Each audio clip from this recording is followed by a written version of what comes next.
65টা আছে।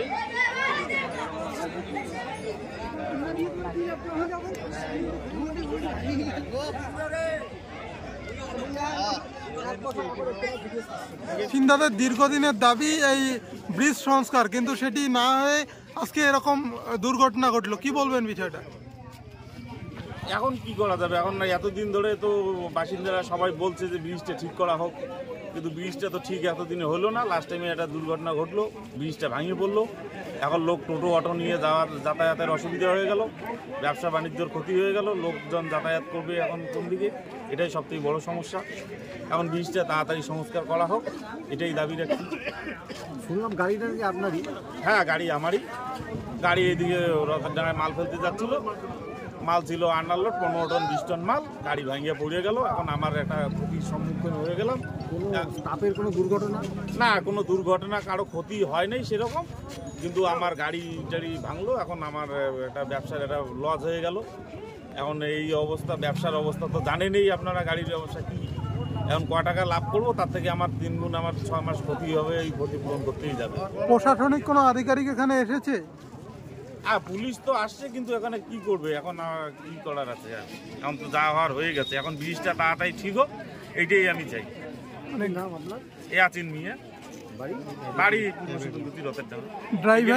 ড্রাইভারের নাম কি ছিল যে গাড়িতে ছিল? আর ড্রাইভারের নাম ছিল বিষ্ণু বর্মন। বিষ্ণু বর্মন।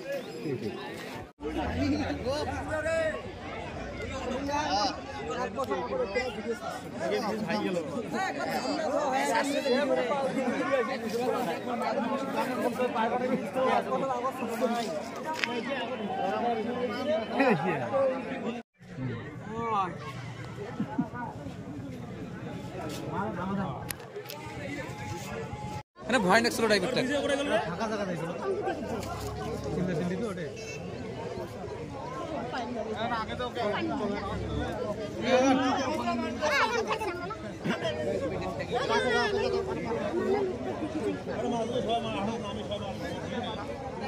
এটা তো আপনার গ্রাম পঞ্চায়েত এলাকা? হ্যাঁ, আমার গ্রাম পঞ্চায়েত এলাকা। কিভাবে ঘটলো এই ঘটনা? ঘটনাটা এখানে মোটামুটি জাম্পার নিয়ে যাইতেছিল তো। আচ্ছা। জাম্পারের লোড হয়তো সহ্য করতে পারে নাই, তাই ভেঙে পড়ল। এর আগে বৃষ্টি দুর্বলই ছিল।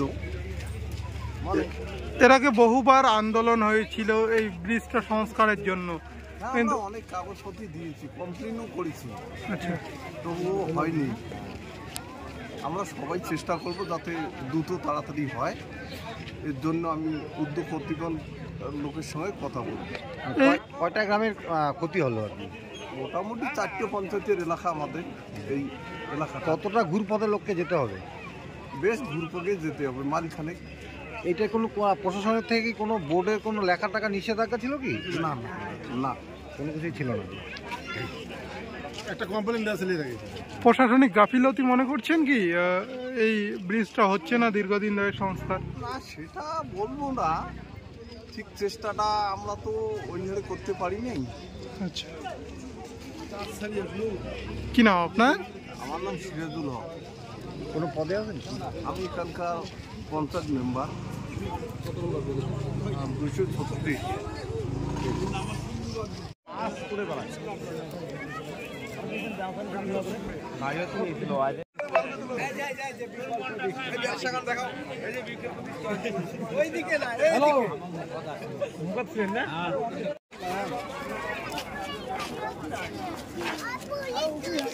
দুর্ঘটনা ঘটলো, এই বিষয়টা নিয়ে কি বলবেন? এই বিষয়টা হচ্ছে যে আমাদের এই রথেরডাঙ্গা মোড়, এটা আমরা এই ব্রিজকে নিয়ে কয়েকবার কমপ্লেন দিয়েছি যে ব্রিজের নিচে যে পোলগুলো স্ট্যান্ডিং আছে, সেই পোলটা অলরেডি খারাপ হয়ে গেছে। আমরা বিগত কয়েক মাস আগে লিখিতভাবে অভিযোগ দিয়েছিলাম, কিন্তু এ পর্যন্ত মেরামতের জন্য কোনো সিদ্ধান্ত নেওয়া হয়নি। এখানে প্রশাসনিক দুর্বলতা রয়েছে বলে মনে করছেন? না, তা আমি বলবো না, কেননা এটা তো সবাইকে জানানো হয়েছে, প্রশাসন আবার লেভেল দিয়েছি আমরা, তা কেন বলবো, কিন্তু সবার উদ্যোগে এটা হওয়া উচিত। কখন ঘটলো এই ঘটনা? এখন থেকে প্রায় 30 মিনিট আগে। আচ্ছা, মানে ট্রাক যাচ্ছিল, ট্রাক লোড গাড়ি ছিল, আচ্ছা, যাচ্ছিল, মাঝখানে গিয়ে বসে গিয়েছে। কেউ আহত হয়েছে? না, কেউ এ পর্যন্ত কোনো খুচরো মাল পাওয়া যায়নি। ভালো আছে সবাই, গাড়িও মোটামুটি সেফটি আছে। এখন রিকভারি ছাড়া গাড়ি উঠানো যাবে না, মালটা ফেলতে হবে। এটাই। এই রাস্তা দিয়ে কত মানুষ যাতায়াত করে? দিনে তো সাধারণত যাওয়া আসা মোটামুটি স্কুল মিলিয়ে 1000-1500 যাওয়া অবশ্যই করে। এখন তো যাতায়াতের সমস্যা হবে। এখন তো তার সমস্যা হবে, সামনে পরীক্ষা আবার চলছে। এখন আমরা আশা করি যে খুব তাড়াতাড়ি জন্য রাস্তাটা কোনো ব্যবস্থা করা হয়, বিকল্প কোনো। কি নাম আপনার? আমার নাম নুর ইসলাম, এখানেই বাড়ি? হার্ডওয়্যার দোকান করি আমি এখানেও। আচ্ছা।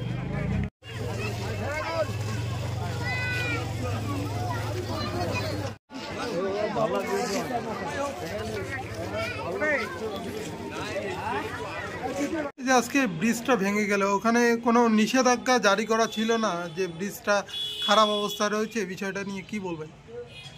না, ব্রিজটার খুঁটি কয়েক বছর থেকে একটু খারাপ, মোর্চা পড়ে ওখানে একটু দুর্বল হয়ে গেছিল, সেটা আমাদের সবারই জানা ছিল, কিন্তু গ্রাম পঞ্চায়েত থেকে বোর্ড লাগায়নি, এটাও ঠিক কথা, লাগানো উচিত ছিল। যাই হোক, যেটা ভেঙে গেছে, এখন পরবর্তীতে যাতে তাড়াতাড়ি হয় সেই চেষ্টা আমরা করব। বিশেষ করে একটা গ্রাম পঞ্চায়েতের বা একটা পঞ্চায়েত সমিতির পক্ষে একটা ব্রিজ করা সম্ভব না, যেহেতু উত্তরবঙ্গ উন্নয়ন দপ্তরের মন্ত্রী উদয়ন গুহ আমাদের জেলারই লোক। আমরা চেষ্টা করব ওনার নজরে আনার, যাতে তাড়াতাড়ি ব্রিজটা আবার সম্পূর্ণ হয়, আমরা সেটা চেষ্টা করব। এর আগে আমাদের উন্নয়ন দপ্তর থেকে একটা টাকার কথা বলেছেন উনি। অলরেডি আমরা 3টে ব্রিজের জন্য আমরা তার কাছে অনুমোদন চেয়েছি।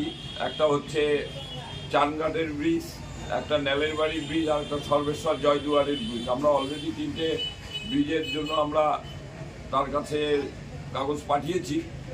এখন সঙ্গে এটাও যাতে তাড়াতাড়ি হয় সেটাও দেখব। একটু মাধ্যমিক পরীক্ষা চলছে, যাতায়াতের ক্ষেত্রে হয়তো অসুবিধা হবে। আর বিকল্প আর একটা রাস্তা আছে, সেই বিকল্প রাস্তা দিয়েই চলবে মানুষ, যেটা পুরনো রাস্তা ছিল আর যেটা আগেই ওই রাস্তাটা দিয়ে চলাচল করতো রথের ডাঙ্গা বাজারে যাওয়ার। আর একটা বিকল্প রাস্তা ঠিকই আছে, ওটা দিয়েই চলবে।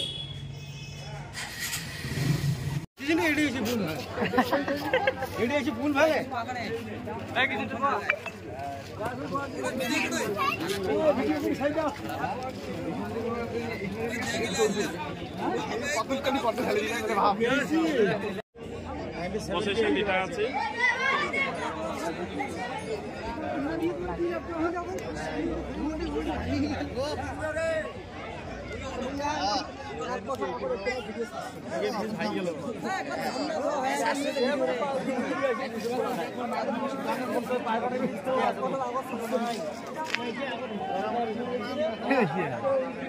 এই যে আজকে ব্রিজটা ভেঙে পড়লো, কি বলবেন বিষয়টা? প্রশাসনের কাছে অনুরোধ করব যাতে তাড়াতাড়ি ব্রিজটা হয়, কারণ এই ব্রিজটা দিয়ে অনেক লোক যাতায়াত করে, অনেক গাড়ি ঘোড়া যাতায়াত করে।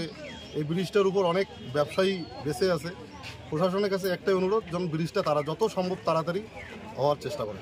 বহুবার ব্রিজ সংস্কারের দাবি উঠেছিল, কিন্তু তবুও হয়নি, কি বলবেন বিষয়টা? এখানে কি বলবো, এটা দিদির উন্নয়ন, যেখানে দরকার সেখানে নাই, যেখানে দরকার নাই সেখানেই। এই হলো ব্যাপার, কি আর বলার আছে। এটা তো আপনারাও জানেন, সাংবাদিক বন্ধুরাও জানে। জানালো যে এখানে দুর্বল সেতুর কোনো এখানে অনেকবার পথ অবরোধ করা হয়েছিল, অনেকবার বিডিও সাহেবের কাছে ডেপুটেশন দেওয়া হয়েছিল, অনেক দরখাস্ত গেছে, কিন্তু কখনো শুরু হওয়া হয়নি। তার জন্য হয়েছে এই পরিস্থিতি। দুর্বল সেতু থাকার পরেও কীভাবে ভারী যানবাহন চলাচল করছে? কিছু করার নাই, প্রশাসনের এখানে কোনো হেলদোল নাই, তার জন্যই ভারী যানবাহন চলাচল চলছে। প্রশাসন যদি ঠিকমতো কাজ করতো আজ এই ঘটনা হতো না, কিন্তু সেই জনের ইচ্ছা, কারো কোনো দুর্ঘটনা হয়নি, কেউ কোনো দুঃসংবাদ আসে নাই, সবাই ভালো আছে, সুস্থ আছে। প্রশাসনের কাছে আবারও অনুরোধ করব, যত তাড়াতাড়ি সম্ভব হয় ব্রিজটা যেন হয়, এটাই। আপনার নাম? আমার নাম দেবাশিস বর্মন। কোন দায়িত্বে আছেন? আমি ভারতীয় জনতা যুব মোর্চার মন্ডল প্রেসিডেন্ট।